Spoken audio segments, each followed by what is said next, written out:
एक घने जंगल में एक विशाल हाथी रहता था। उसका शरीर बहुत बड़ा था, लेकिन उसका दिल और भी बड़ा था। वो हमेशा छोटे जानवरों की मदद करता और किसी को नुकसान नहीं पहुंचाता। एक दिन जंगल में आग लग गई। सभी जानवर डरकर भागने लगे।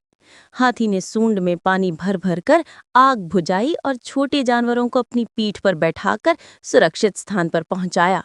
उसकी मेहनत और साहस से आग पर काबू पाया गया। सभी जानवरों ने उसे अपना रक्षक माना। इस तरह विशाल हाथी ने दिखाया कि सच्ची ताकत दूसरों की मदद करने में होती है।